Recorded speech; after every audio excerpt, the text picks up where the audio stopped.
जय जिनेन्द्र सभी को। जय जिनेन्द्र। जय जिनेन्द्र। निमजन बाबू जी प्रणाम। सभी को जय जिनेन्द्र। जय जिनेन्द्र। शुरू कर रहे हैं अपन, शुरू कर रहे हैं।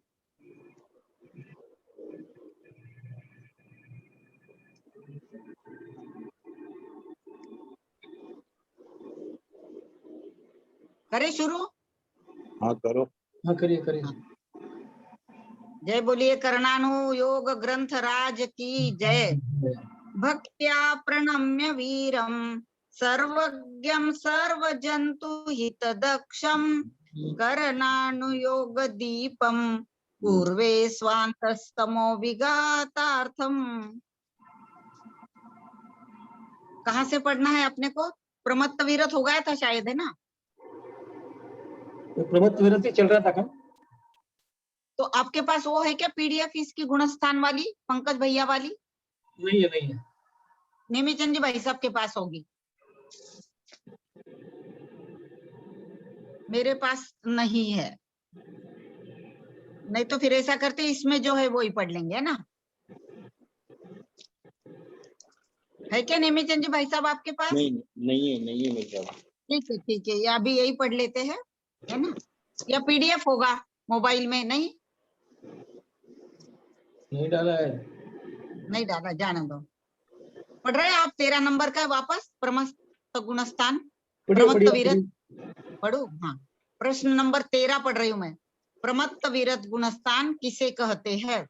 प्रत्याख्यानावरण कषाय के अनुदय से जहां संपूर्ण संयम तो हो चुका है, किंतु संज्वलन और नो कषाय का उदय रहने से संयम में मल उत्पन्न करने वाला प्रमाद रूप परिणाम होता है। अतएव इस गुणस्थान को प्रमत्त वीरत गुणस्थान कहते हैं। यहाँ सकल संयम तो हो गया, लेकिन यहाँ प्रमाद है। क्यों प्रमाद है? क्योंकि संज्वलन और नो कषाय का उदय है वहां, इसलिए वहां प्रमाद है। और अपने को ये भी इसी से ध्यान में रखना है कि पहले गुणस्थान से लेकर इस प्रमत्त वीरत यानी छठे गुणस्थान तक प्रमाद है ही। पहले गुणस्थान से लेकर इस गुणस्थान तक, छठे गुणस्थान तक प्रमाद होता ही है। अब आगे का प्रश्न, अप्रमत्त वीरत गुणस्थान किसे कहते हैं? जब संज्वलन और नो कषाय का मंद उदय होता है, तब सकल संयम से युक्त मुनि के प्रमाद रूप परिणामों का अभाव हो जाता है, इसलिए इसे क्या कहते हैं? अप्रमत्त वीरत गुणस्थान। अब यहाँ से अप्रमत्त अवस्था शुरू हो गई। अब अप्रमत्त वीरत गुणस्थान के कितने भेद है? तो अप्रमत्त वीरत गुणस्थान के 2 भेद है। एक तो है स्वस्थान अप्रमत्त वीरत और दूसरा है सातिशय अप्रमत्त वीरत। जो 7वें गुणस्थान से छठे में और छठे गुणस्थान से 7वें में इस प्रकार उतरते और चढ़ते रहता है, उनको क्या कहते हैं? स्वस्थान अप्रमत्त वीरत। यानी वो आगे नहीं बढ़ते, 7वें में जाते फिर छठे में आ जाते, फिर 7वें में जाते फिर छठे में आते, ऐसी उनकी अवस्था होती है। तो उसे क्या कहते हैं? स्वस्थान अप्रमत्त वीरत। और दूसरे है सातिशय अप्रमत्त वीरत। तो जो उपशम अथवा क्षपक श्रेणी के सम्मुख होकर अध प्रवृत्त करण रूप परिणाम करते हैं, उनको क्या कहते हैं? सातिशय अप्रमत्त वीरत। यानी वे श्रेणी चढ़ने के सम्मुख होते हैं, अध प्रवृत्त करण रूप परिणाम करते हैं, तो उन्हें क्या कहते हैं? सातिशय अप्रमत्त वीरत। अब प्रश्न क्रमांक 16 अध प्रवृत्त करण किसे कहते हैं? जहां सम समयवर्ती जीवों के परिणाम भिन्न समयवर्ती जीवों के परिणामों से समान और असमान दोनों प्रकार के होते हैं, उसे क्या कहते हैं? अधप्रवृत्तकरण कहते हैं। जैसे 8 बजे बैठे हैं तो वहां जैसे परिणाम है 8 बजे वालों के, और फिर बाद में कोई 8:30 को बैठा तो समय सम समय वालों के और भिन्न समय यानी 8:30 वाले के और 8 वाले के दोनों के परिणाम समान भी हो सकते हैं या असमान, दोनों प्रकार के हो सकते हैं। उसे क्या कहेंगे? अधप्रवृत्तकरण। इन अधप्रवृत्तकरण परिणामों की अपेक्षा अप्रमत्त विरत गुणस्थान का दूसरा नाम क्या है? अधकरण। इस गुणस्थान का दूसरा नाम अधकरण भी है, क्योंकि वो यहाँ अधप्रवृत्तकरण परिणाम कर रहा है। ऊपर के और नीचे के परिणामों में अनुकर्षण को यहाँ स्पष्ट नहीं छपा है भाई साहब, आपकी किताब में क्या लिखा है? पढ़िए ये लाइन, ऊपर के और नीचे के। हाँ, अनुकर्षण ही ऊपर के और नीचे के परिणामों में अनुकर्षण को खींचने वाली अनुकृष्टि रचना यहाँ पर होती है। हाँ, अनुकर्षण को खींचने वाली अनुकृष्टि रचना यहाँ पर होती है। अब प्रश्न नंबर 17, और किसी के पास दूसरी बुक है क्या? निमिचंद जी भाई साहब आपके पास? कुमकुम दीदी नहीं है ना? यही है। 17 नंबर का प्रश्न पढ़ रही हूँ। अपूर्वकरण गुणस्थान किसे कहते हैं? जहां सम समयवर्ती जीवों के परिणाम समान और असमान दोनों प्रकार के और भिन्न समयवर्ती जीवों के परिणाम असमान ही होते हैं। यानी जो 8 बजे बैठे थे उनके परिणाम समान या असमान दोनों प्रकार के होंगे, लेकिन जो भिन्न समय जो 8:30 बजे बैठे थे उनके परिणाम असमान ही होते हैं। उसे क्या कहते? अपूर्वकरण गुणस्थान। यहाँ अपूर्व परिणाम होते रहते हैं, इसे कहते अपूर्वकरण गुणस्थान। इस गुणस्थान में अनुकृष्टि रचना नहीं होती। अब यहाँ अपन आगे के प्रश्नों में देखेंगे अनुकृष्टि रचना किसे कहते हैं। ऊपर के और नीचे के परिणामों में अनुकर्षण अथवा सादृश्य दिखाने वाली रचना जो है उसे कहते अनुकृष्टि रचना। ऊपर के और नीचे के परिणाम, जो ऊपर के परिणाम है और जो नीचे के परिणाम है, इनमें अनुकर्षण अर्थात समानता दिखाने वाली जो रचना है उसे कहते अनुकृष्टि रचना। और प्रश्न नंबर 19, प्रश्न, अपूर्वकरण परिणामों के द्वारा क्या क्या आवश्यक कार्य होते हैं? अपूर्वकरण परिणामों के द्वारा 4 आवश्यक कार्य होते हैं। पहला कार्य कौन सा होता है? गुण श्रेणी निर्जरा। दूसरा कार्य होता है गुण संक्रमण। तीसरा कार्य होता है स्थिति खंडन और चौथा कार्य होता है अनुभाग खंडन। ये चारों ही कार्य पूर्वबद्ध कर्मों में होते हैं। जो पहले बंधे हुए कर्म है ना, उनमें ये कार्य होते हैं। इन परिणामों के द्वारा जीव क्या करता है? मोहनीय कर्म की जो 21 प्रकृतियां बची थी उन प्रकृतियों का क्षपन करता है अथवा क्या करता है? उपशमन करता है। या तो उनका क्षय कर देता है और या तो उसका उपशम कर देता है। इसके लिए वो यहाँ प्रयत्न करता है। 21 प्रकृतियां कौन सी? मोहनीय कर्म की 21 प्रकृतियां, जैसे 4 4 3 12 और 9 9 कषाय की अप्रत्याख्यानावरण, प्रत्याख्यानावरण और संज्वलन, ये हो गई 12 और 9 कर्म की 9। इस प्रकार 21 प्रकृतियों का क्षपन अथवा उपशमन करने के लिए वह उद्यत होता है, प्रयत्न करता है। अब हम देखेंगे गुण श्रेणी निर्जरा किसे कहते। पढ़िए नेमिचंद जी भाई साहब, आप पढ़िए। जेठी भाई साहब, आप कोई भी पढ़िए। कौन पढ़ रहा? पढ़ रहा है भाई साहब? मैं पढ़ूं? पढ़िए भाई साहब, पढ़िए। गुण श्रेणी निर्जरा किसे कहते हैं? जी। गुणित रूप से उत्तरोत्तर समय में कर्म परमाणुओं का झड़ना, निर्जन होना गुण श्रेणी निर्जरा है। जैसे किसी जीव के पहले समय में 10 कर्म परमाणु उदय में आए, फिर दूसरे समय में 10 गुणा असंख्यात परमाणु उदय में आए, तीसरे समय में 10 गुणा असंख्यात परमाणु उदय में आए, चौथे समय में तीसरे समय से भी असंख्यात गुणे परमाणु उदय में आए। इस तरह लगातार असंख्यात गुणे असंख्यात गुणे कर्म परमाणुओं का उदय में आना गुण श्रेणी निर्जरा है। मतलब ये प्लस के रूप में ही आते हैं, गुणा के रूप में ही आते हैं, मतलब जिस गुण, इसीलिए इसका नाम है जो गुण श्रेणी निर्जरा है। माना कि असंख्यात 2 है तथा प्रथम समय में उदीयमान परमाणु 10 हो, तो प्रथम, द्वितीय, तृतीय आदि समय में उदयागत परमाणुओं की संख्या ऐसी होगी, जैसे पहले में तो 10 हुई, दूसरे में अपन ने जो माना था 2 असंख्यात, तो 2 से गुणा कर देंगे तो 20, तीसरे समय में 40, चौथे समय में 80, पांचवें में 160, छठे में 320, सातवें में 640 और आठवें में 1280। यही गुण श्रेणी निर्जरा है।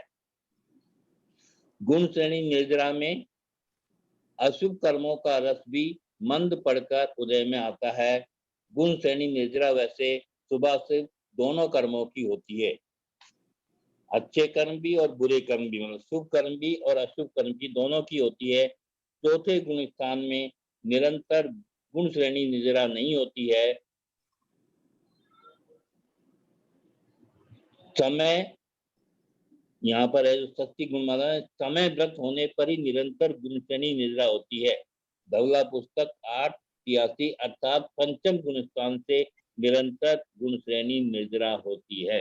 मतलब चौथे गुण स्थान में जो गुण श्रेणी निर्जरा नहीं होती, पांचवें गुण स्थान से गुण श्रेणी निर्जरा प्रारंभ हो जाती है। अब गुण संक्रमण किसे कहते हैं? जहां पर प्रति समय असंख्यात गुण श्रेणी क्रम से परमाणु प्रदेश अन्य प्रकृति रूप परिणमे, उसे गुण संक्रमण कहते हैं। मतलब इसका अर्थ यह है कि प्रति समय के अंदर जो असंख्यात गुण श्रेणी निर्जरा होती है, उसके अंदर जो परमाणु के प्रदेश होते हैं वो अन्य प्रकृति रूप के अंदर बदल जाते हैं, दूसरी प्रकृति में बदल जाते हैं, उसे गुण संक्रमण कहते हैं।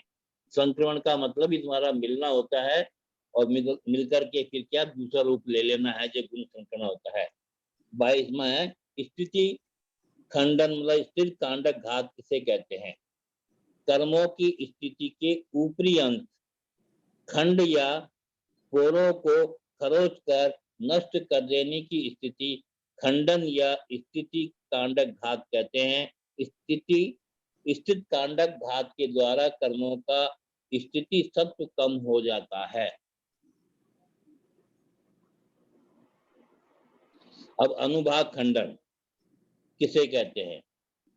कर्मों के अनुभाग के ऊपरी अंश खंड या पैरों को खरोच कर नष्ट कर देने से अनुभाग खंडन या अनुभाग कांडक घात कहते हैं। अनुभाग कांडक घात के द्वारा कर्मों का अनुभाग सत्व कम हो जाता है।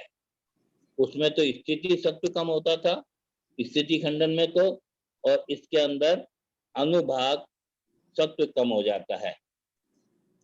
अब नवा गुणस्थान आ रहा है, अनिवृत्तिकरण गुणस्थान किसे कहते हैं? एक समयवर्ती नाना जीवों में जिस प्रकार शरीर की अवगाहना आदि बाह्य और ज्ञानावरणादि कर्म के संयोग समाधि अंतरंग कारणों से परस्पर भेद पाया जाता है, उसी प्रकार एक समयवर्ती नाना जीवों के परिणामों में विशुद्धि की अपेक्षा निवृत्ति भेद नहीं पाया जाता है, परंतु भिन्न समयवर्ती जीवों के परिणामों में सर्वथा भेद ही पाया जाता है, उसे अनिवृत्तिकरण गुणस्थान कहते हैं। मतलब जो एक समय के अंदर जो इस गुणस्थान को प्राप्त करते हैं, उनके अंदर परिणामों में किसी प्रकार का कोई भेद पाया नहीं जाता है, लेकिन अलग अलग समय के अंदर अगर गुणस्थान इसको प्राप्त करते हैं तो उनके अंदर अलग अलग ही विशेषताएं होंगी, उनके परिणाम भी भिन्न भिन्न ही होंगे। अब 10वां गुणस्थान सूक्ष्म सांप्राय गुणस्थान किसे कहते हैं? जिस प्रकार धुले हुए कसुमी वस्त्र में सूक्ष्म लालिमा रह जाती है, उसी प्रकार जहाँ चारित्र मौनी कर्म की 20 प्रकृतियों का उपशम अथवा क्षय हो जाने पर सूक्ष्म कृष्टि की प्राप्त संजनन लोक कसाय का ही उदय पाया जाता है, उसको सूक्ष्म स्थान प्राय गुण स्थान कहते हैं। इस गुण स्थान में यथासाथ चारित्र से कुछ न्यून चारित्र पाया जाता है। अब सूक्ष्म दृष्टि की प्राप्ति कैसे होती है? जो स्पर्धक अनिवृत्तीकरण के पूर्व में पाए जाते हैं उसको पूर्व स्पर्धक कहते हैं, और अनिवृत्तीकरण रूप परिणाम के निमित्त से जिनका अनुभाग अनंत गुण क्षीण हो जाता है उसको अपूर्व स्पर्धक कहते हैं। जिनका अनुभाग अपूर्व स्पर्धक से भी अनंत गुना क्षीण हो जाता है उनको बादर कृष्टि कहते हैं, और जिनका अनुभाग बादर कृष्टि से भी अनंत गुना क्षीण हो जाता है उसको सूक्ष्म कृष्टि कहते हैं। ये सब कार्य नवम गुण स्थान में ही होते हैं। अब भाई साहब आप पढ़ रहे हो क्या? ठीक है, अब प्रश्न नंबर 27 पढ़ेंगे। हाँ। प्रश्न नंबर 27 में अविभाग प्रतिच्छेद, समय प्रबद्ध, वर्ग, वर्गना और स्पर्धक किसे कहते हैं? अब ये जो कर्म के पूरे परमाणु हैं उनकी व्याख्या अलग अलग कर रहे हैं कि अविभाग प्रतिच्छेद किसे कहते हैं, समय प्रबद्ध किसे कहते हैं, वर्ग और वर्गना क्या चीज है, स्पर्धक क्या है। अब कर्मों के फल देने की शक्ति को अनुभाग और उस शक्ति के सबसे छोटे अंश को अविभाग प्रतिच्छेद कहते हैं। जो कर्म उदय में आते हैं उनमें कुछ फल देने की शक्ति होती है, तो वो शक्ति जो है उसका सबसे छोटा भाग जो है उसको अविभाग प्रतिच्छेद कहते हैं। संसारावस्था में प्रति समय बनने वाले कर्म या नो कर्म को एक समस्त परमाणुओं के समूह को समय प्रबद्ध करते हैं। मतलब अब समय प्रबद्ध क्या हुआ? समय प्रबद्ध बनने वाले कर्मों के बारे में। ये तो अविभाग प्रतिच्छेद जो था वो कर्म जो निकल रहे थे, जो उदय में आ रहे थे उस कर्मों के बारे में था। जो कर्म उदय में आ रहे हैं उसके सबसे छोटे भाग को अविभाग प्रतिच्छेद कहा गया था। अब यहाँ क्या है, जो कर्म बन रहे हैं तो प्रति समय हर समय कितने कर्म बन रहे हैं, वो एक समय में जितने कर्म बनते हैं उसको समय प्रबद्ध कहते हैं। विवक्षित समय प्रबद्ध में सबसे कम अनुभाग शक्ति के अंश अर्थात अविभाग प्रतिच्छेद जिस परमाणु में पाए जाते हैं उसे वर्ग कहते हैं। वर्ग क्या है? समय प्रबद्ध के सबसे छोटा भाग जो है वो वर्ग है, मतलब बनने वाले जो कर्म है उसको वर्ग कहा गया है, और वो जो सबसे छोटा भाग है उसको। अब समान संख्या वाले अविभाग प्रतिच्छेद जिनमें पाए जाते हैं उन सब वर्गों के समूह को वर्गना कहते हैं। वर्ग को वर्ग से वर्गना बनती है। जो समान संख्या वाले जो अविभाग प्रतिच्छेद है उनसे वर्गना बनती है। जिसमें अविभाग प्रतिच्छेदों की समान वृद्धि पाई जाए उन वर्गनाओं को समूह या स्पर्धक कहते हैं। तब या मतलब जितने अविभाग प्रतिच्छेद है, अविभाग प्रतिच्छेद की व्याख्या तो हमने ऊपर देखी, तो समान वृद्धि पाई जिसमें जाती है वो मतलब उसके ऊपर सब अविभाग प्रतिच्छेदों में एक शक्ति रहती है। वो शक्ति जिसकी समान शक्ति है, जिसका समान पावर है, वो एक साथ एक समूह में जब आते हैं तो वो स्पर्धक बन जाते हैं। अब प्रश्न नंबर 28, उपशांत भाई मोह साहब इसको दोबारा पढ़ लीजिए, वापस पढ़ लीजिए। ये प्रश्न परिभाषाएं है, अच्छी याद हो जाएगी, पढ़ लीजिए एक बार। कर्मों के फल देने की शक्ति को अनुभाग और उस शक्ति के सबसे छोटे अंश को अविभाग प्रतिच्छेद कहते हैं। अनुभाग क्या है? कर्मों की शक्ति देने का जो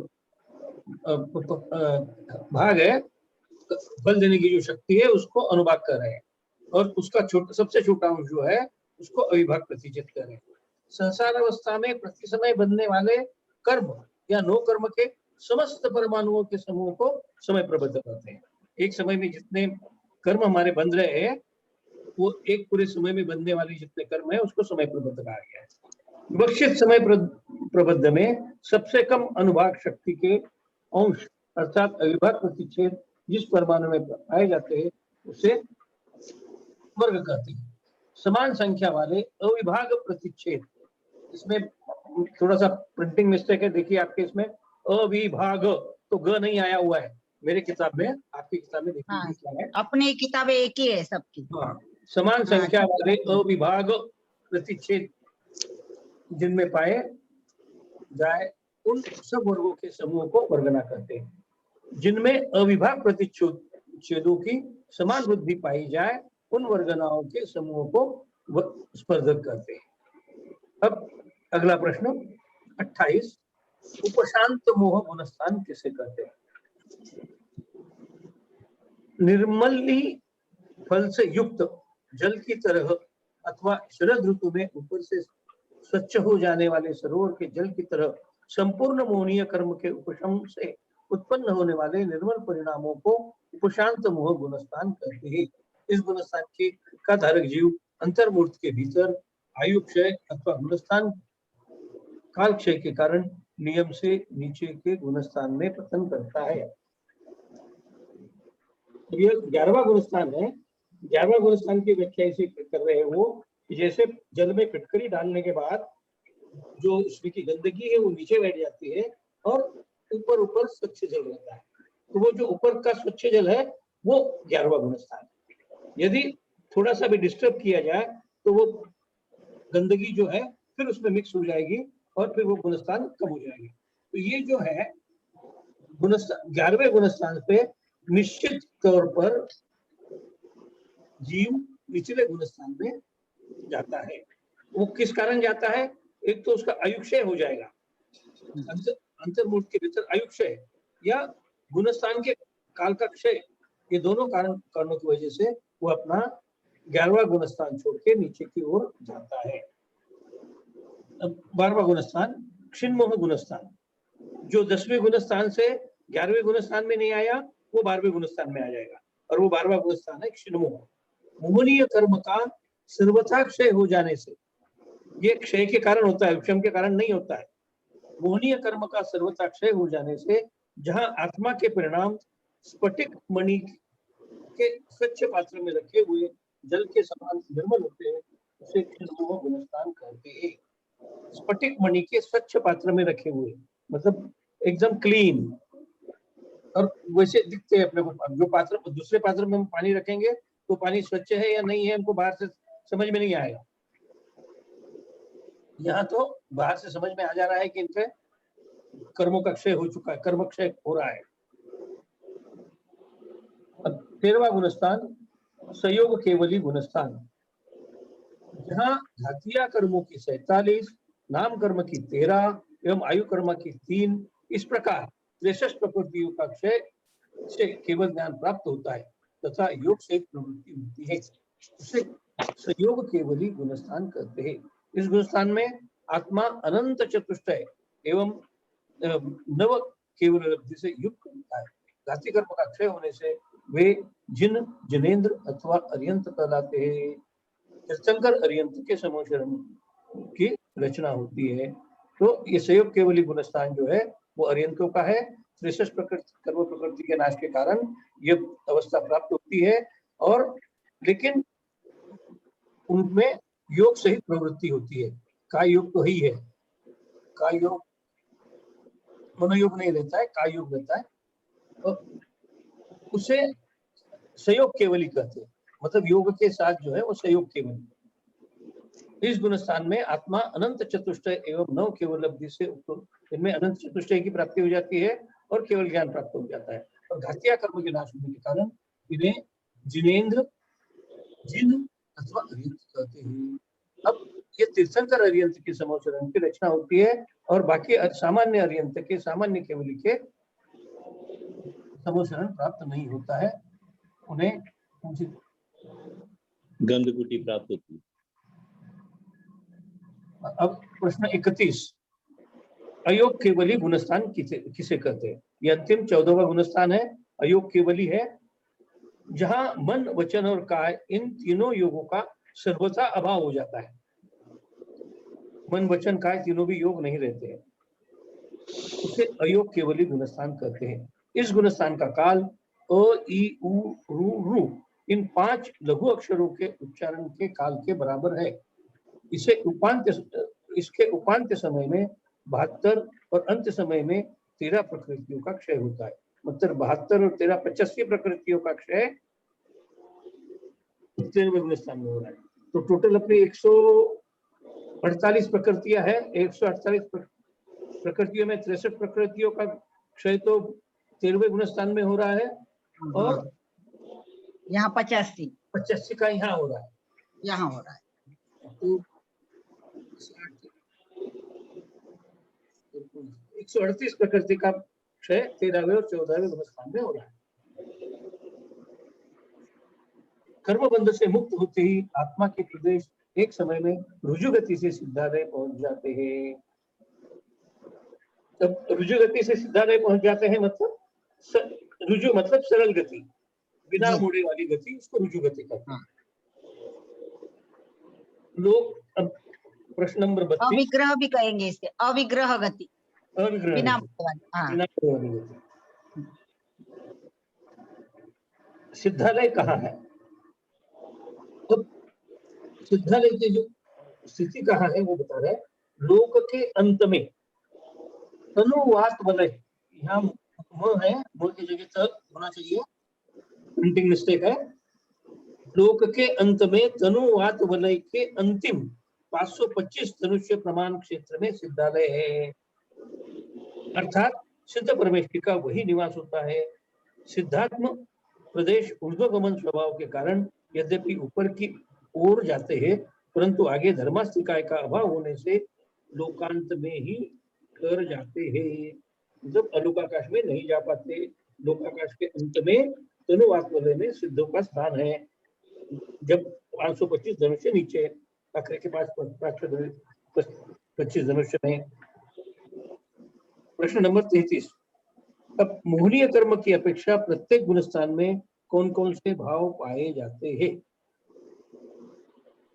दर्शन मोहनीय कर्म की अपेक्षा प्रथम गुण स्थान में औदायिक भाव, द्वितीय गुण स्थान में परिणामिक भाव, तृतीय गुण स्थान में क्षयोपक्षमिक भाव और चतुर्थ गुण स्थान में औक्षमिक, क्षयिक और क्षयोपक्षमिक तीनों ही भाव पाए जाते हैं।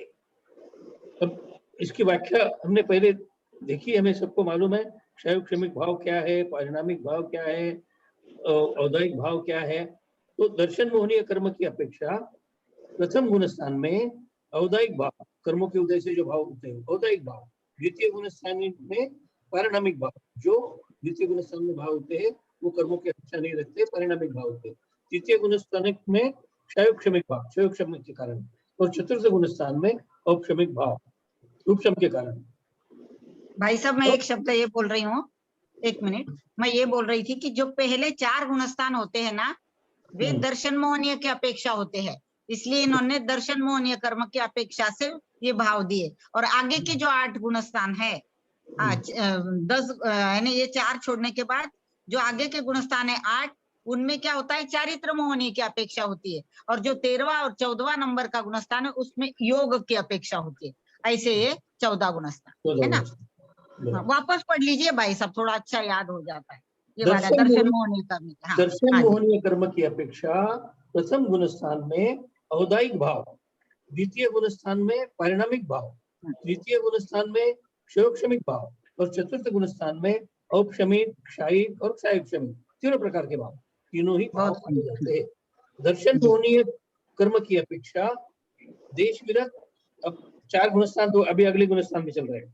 दर्शन मोहनीय कर्म की अपेक्षा से देश विरत, प्रमत्त विरत और अप्रमत्त विरत, इन 3 गुणस्थानों में औपक्षमिक, क्षयिक और क्षयोपक्षमिक भाव पाए जाते हैं। तीनों भी भाव पाए जाते हैं, परिणामिक भाव नहीं है, बाकी तीनों। दर्शन मोहनीय कर्म की अपेक्षा उपश्रम श्रेणी वाले 8वें, 9वें, 10वें और 11वें गुणस्थानों में औपक्षमिक और क्षयिक भाव पाया जाता है। यहाँ औदायिक भाव नहीं है, औपक्षमिक और क्षयिक भाव है, औदायिक भी नहीं है और परिणामिक भी नहीं है। और चारित्र मोहनीय कर्म की अपेक्षा इन चारों गुणस्थानों में मात्र औपक्षमिक भाव ही पाया जाता है। तो ये 4 गुणस्थान में जो औपक्षमिक भाव है वो चारित्र मोहनीय की अपेक्षा है, दर्शन मोहनीय की अपेक्षा नहीं है। दर्शन मोहनीय एवं चारित्र मोहनीय कर्म की अपेक्षा शपथ श्रेणी वाले 8वें, 9वें, 10वें और 12वें, शपथ श्रेणी में 11वां नहीं आया, 8वें, 9वें, 10वें और 12वें गुणस्थानों में एक क्षयिक भाव ही पाया जाता है। हाँ, औपसमिक भी पाया अयोग जाता केवली, अयोग केवली और उपशमिक श्रेणी गुणस्थानातीत। वालों का उपशमिक भाव पहले जो बताए ना, वो उपशमिक श्रेणी वालों के भाव। अभी हाँ। यहाँ जो बताए ना, एक शपक श्रेणी वालों के बराबर है। हाँ, संयोग केवली और अयोग केवली, संयोग केवली, अयोग केवली और गुणस्थानातीत सिद्धों में नियम से एक क्षयिक भाव ही पाया जाता है। जी जी।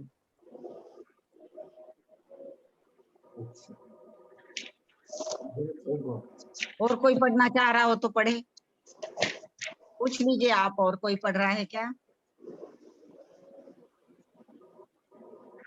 विजय दीदी, हाँ आप बोलिए। लोग ऐसा पढ़े कि सिद्धों में परिणामिक भाव होते हैं या क्षयिक भाव बता रहे हैं? नहीं, ये कैसा, इसको एक्सप्लेन करो ना। सिद्धों में भव्यत्व अभव्यत्व चलेगा, जीवत्व भाव होता है। तो जीवत्व भाव जीवत, तो परिणामिक भाव हुआ ना। हाँ, एक उतना ही भाव होता है। और क्षयिक उनका अपन ये बोलते हैं ना, सिद्धों के 8 गुण, सिद्धों में जो 8 गुण प्रकट होते हैं उसमें है ना शायिक सम्यक्त्व वगैरह, सब क्षयिक हो जाता ना उनका, है ना। तो वो गुण है, वो भाव तो नहीं होगा ना। कर्मों के भाव 8 कर्मों के क्षयिक नाश भाव के ही कारण पाया जो जाता गुण, है। हाँ, यहाँ तो क्षयिक भाव ही लिखा। वही वही मेरे को डाउट आया, इसके लिए आपको पूछा मैंने। हाँ, बराबर है, 8 बराबर है कर्मों आपका। के नाश के नियमित कारण है जो नहीं 8 भाई गुण साहब? उनके होते हैं, हाँ, हाँ, वो गुण उनमें आ जाते हैं। वहाँ भाव तो नहीं रहते, वहाँ सिर्फ जीवत्व भाव रहता है। हाँ, जीवत्व भाव नहीं होता है। पारिणामिक भाव। हाँ, तो वहाँ भव्यत्व भी नहीं रहता, सिर्फ जीवत्व ही नहीं रहता नहीं, भव्यत्व अभव्यत्व नहीं रहता, वहां है। सिर्फ सिर्फ जीवत्व जीवत्व ही भाव ही रहता है। रहता है। गुणस्थानातीत सिद्धों में भी नियम से एक क्षयिक भाव ही पाया जाता है। वो ये लाएगी ना सोनू दीदी, जब ये वापस पढ़वाएंगे, क्योंकि वो गुणस्थान की पीडीएफ है उनके पास, तो वापस पढ़ेंगे अपन इसको। अभी तो पढ़ी रहे, मैंने बोला भी था सोनू दीदी से कि अपन एक बार दोबारा, क्योंकि और अच्छी रिवीजन हो जाएगी अपनी। हाँ, क्योंकि ये बहुत गुणस्थान को अच्छे, इम्पोर्टेंट चीजें है ये सब। हाँ, बहुत बहुत इम्पोर्टेंट और हमेशा कहीं भी काम आने वाली चीज है। गुणस्थान तो अच्छे से ही समझना चाहिए। वो उसकी पीडीएफ है ना, उससे और पढ़ेंगे अपन ये। हाँ, वही बोल रहा हूँ। हाँ, कुमकुम दीदी बिल्कुल। है क्या? कुमकुम दीदी है तो अगला पढ़िए, बोलो। नहीं है कुमकुम दीदी, उनका वो शिविर चल रहा होगा ना, फिर शिविर और में कौन, है वो। फिर और कौन पढ़ कुमकुम सकता दीदी, है?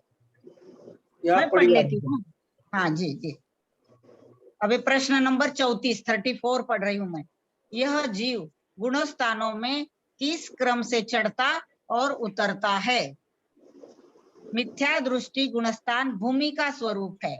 अनादि मिथ्या दृष्टि जीव करण लब्धि के प्रभाव से सम्यक्त्व घातक, यानी सम्यक्त्व की जो घातक प्रकृतियां है उनके उपशम से चतुर्थ गुणस्थान में जाते हैं। मिथ्या दृष्टि जीव सबसे पहला गुणस्थान जो भूमि का ही है। अनादि मिथ्या दृष्टि जीव क्या करता है? करण लब्धि के प्रभाव से सम्यक्त्व की जो घातक प्रकृतियां है उनके उपशम से क्या करता है? चतुर्थ गुणस्थान में जाता है। और सादी मिथ्या दृष्टि जीव अगर कोई है तो सम्यक्त्व प्रकृति के उदय से चतुर्थ गुणस्थान में जाता है।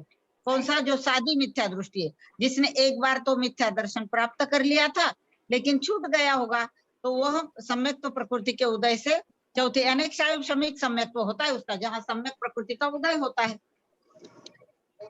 सादी मिथ्या दृष्टि जीव सम्यक मिथ्यात्व प्रकृति के उदय से फिर तीसरे गुण स्थान में आ जाता है, सादी मिथ्या दृष्टि। और सादी मिथ्या दृष्टि जीव सम्यक्त्व एवं 5 पापों के एक देश त्याग रूप परिणाम से देश विरत नाम के 5वें गुण स्थान में जाता है। अब ये बता रहे कहां से कहां जा रहे हैं।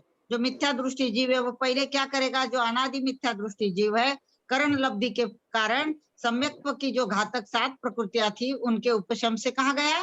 सीधा चतुर्थ गुण स्थान में। फिर सादी मिथ्या दृष्टि जीव सम्यक्त्व प्रकृति के उदय से चतुर्थ गुण स्थान में आया। फिर सादी मिथ्या दृष्टि जीव सम्यक मिथ्या यानी मिश्र प्रकृति के उदय से कहा आया? तीसरे गुण स्थान में। और सादी मिथ्या दृष्टि जीव सम्यक्त्व एवं 5 पापों के एक देश त्याग रूप, अब उसने व्रत धारण कर लिए, एक देश त्याग रूप उसके परिणाम हो गए, तो वो कहाँ आया? 5वें गुण स्थान में। अब आगे सादी मिथ्या दृष्टि सम्यक्त्व एवं प्रत्याख्यानावरण चतुष्ट के अनुदय से होने वाले चारित्र रूप परिणाम से कहा आ गया? यहाँ अप्रमत्त कैसे लिख दिया? प्रमत्त होना चाहिए भाई साहब। यहाँ पढ़िए आप ये वाला, सादी मिथ्या दृष्टि सम्यक्त्व एवं प्रत्याख्यानावरण चतुष्क के अनुदय से होने वाले चारित्र रूप परिणाम से अप्रमत्त विरत में, हाँ बराबर है, 7वें में जाएगा, अप्रमत्त भी आएगा। जाएगा, छठा तो उतरने वाला है। मुझे लगा यहाँ प्रिंटिंग मिस्टेक है, नहीं, मुझे नहीं, ऐसा लगा। अप्रमत्त हाँ, अप्रमत्त विरत गुणस्थान में जाता है, यानी चढ़ने का तो 7वां ही गुणस्थान है, फिर छठा तो उतरने का है। हाँ, इस कथन से यह प्रतिफलित होता है कि मिथ्या दृष्टि जीव सासादन और प्रमत्त विरत, बिल्कुल सही है, सासादन में भी नहीं जाएगा वो, और प्रमत्त विरत नाम के छठे गुणस्थान में भी नहीं जाएगा। क्यों नहीं जाएगा? क्योंकि सासादन गुणस्थान यह भी गिरने का गुणस्थान है, और प्रमत्त विरत जो गुणस्थान है 6 नंबर का, छठे नंबर का, वह भी गिरने का ही गुणस्थान है, चढ़ने का नहीं है। ये दोनों गुणस्थान चढ़ने के नहीं है, इसलिए अप्रमत्त विरत पर्यंत 4 गुणस्थानों को ही वे प्राप्त हो सकते हैं। अब आगे, सासादन गुणस्थानवर्ती जीव ऊपर के किसी गुणस्थान को प्राप्त नहीं होते। ये जीव नियम से कहा जाते हैं, मिथ्यात्व गुणस्थान को ही प्राप्त होते। सासादन गुणस्थान में अगर कोई जीव आया है तो वो नियम से कहा जाएगा पहले गुणस्थान में जाएगा, वहां से ऊपर कभी नहीं चढ़ेगा वो। और जो मिश्र गुणस्थानवर्ती जीव है, सम्यक्त्व प्रकृति के उदय से चतुर्थ गुणस्थान को प्राप्त हो सकते हैं, तथा मिथ्यात्व प्रकृति के उदय से मिथ्यात्व गुणस्थान को प्राप्त होते। यानी जो तीसरा गुणस्थान है सम्यक मिथ्यात्व, जिसे मिश्र गुणस्थान भी कहेंगे, वो अगर सम्यक प्रकृति का उदय आ गया तो चौथे गुणस्थान में जाएगा, और अगर मिथ्यात्व प्रकृति का उदय आ गया तो कहा जाएगा सीधा पहले गुणस्थान में जाएगा। अब अविरत सम्यक्त्व गुणस्थानवर्ती उपशम सम्यक दृष्टि, अब ये कौन सा गुणस्थान है अविरत सम्यक्त्व? ये चौथा गुणस्थान। अगर वो उपशम सम्यक दृष्टि है तो ऐसा जीव सम्यक्त्व प्रकृति के उदय से वेदक सम्यक्त्व को प्राप्त करते हैं। वेदक सम्यक दृष्टि जीव अनंतानुबंधी का विसंयोजन और दर्शन मोहनी की 3 प्रकृतियों का, अर्थात 7 प्रकृतियों का क्षय होने पर क्या करता है? क्षयिक सम्यक्त्व को प्राप्त होता है। जो वेदक सम्यक दृष्टि जीव यानी क्षयिक श्रमिक सम्यक दृष्टि जीव अनंत अनुबंधी का विसंयोजन और दर्शन मोहनी की 3 प्रकृतियों का, यानी इस प्रकार 7 प्रकृतियों का क्षय करके क्या करता है? क्षयिक सम्यक्त्व को प्राप्त होता है। अब चतुर्थ गुणस्थानवर्ती जीव अप्रत्याख्यानावरण चतुष्क के उदय से पंचम गुणस्थान को प्राप्त होता है। अगर उसने अप्रत्याख्यानावरण चतुष्क को अनुदय कर दिया तो वो कहा जाएगा? 5वें गुणस्थान में जाएगा, यानी चतुर्थ गुणस्थान वाला 5वें गुणस्थान को प्राप्त होता है। अभी आगे और चतुर्थ ही गुणस्थान वाला जीव अगर प्रत्याख्यानावरण चतुष्क का अनुदय कर लेता है तो वह कहा जाएगा 7वें गुणस्थान को, यानी चौथे गुणस्थान से सीधा वह जीव 7वें गुणस्थान में जा सकता है। चतुर्थ गुणस्थानवर्ती जीव मिश्र प्रकृति के उदय से तीसरे गुणस्थान को, यानी सम्यक मिथ्यात्व प्रकृति का अगर उदय आ गया तो तीसरे गुणस्थान को प्राप्त होगा। अनंतानुबंधी का अगर उदय आ गया तो दूसरे गुणस्थान को, और मिथ्यात्व का उदय आ गया तो प्रथम गुणस्थान को प्राप्त होता है। यानी चतुर्थ गुणस्थानवर्ती जीव सारे गुणस्थान में जा सकता है।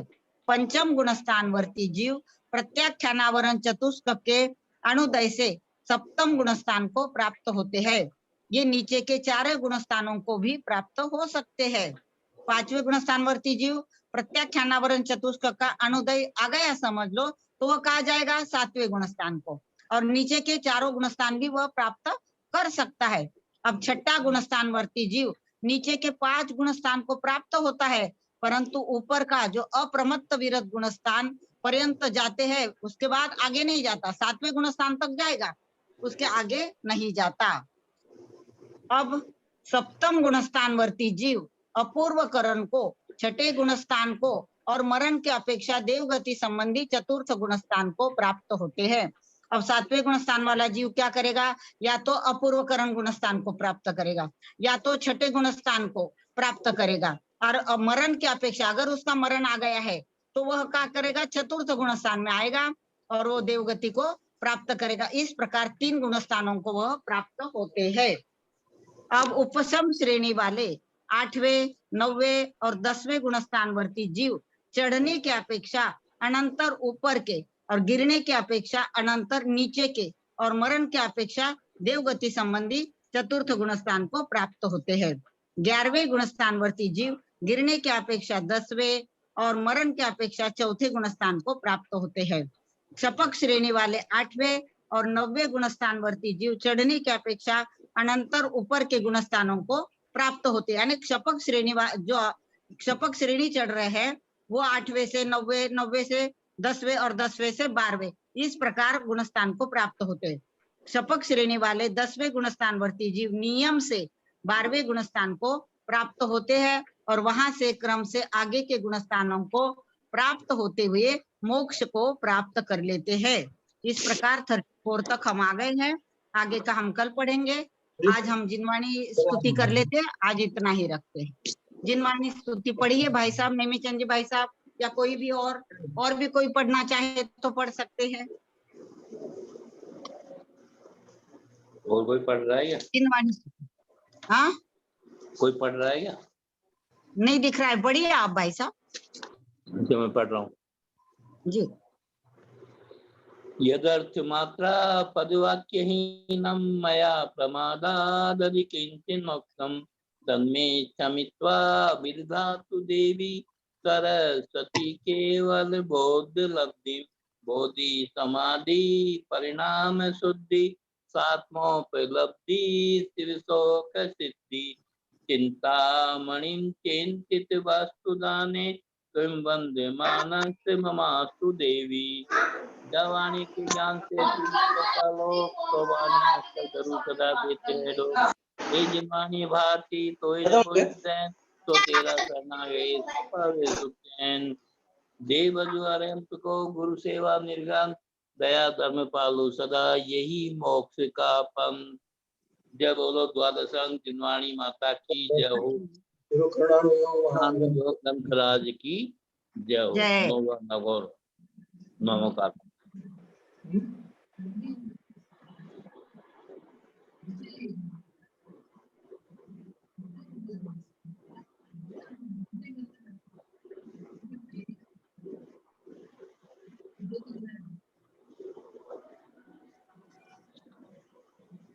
Time 35 से अपन कल पढ़ेंगे। आज इतना ही। सभी को जय जिनेन्द्र, सादर प्रणाम भाई साहब। सभी को सादर जय जिनेन्द्र। सभी को जय।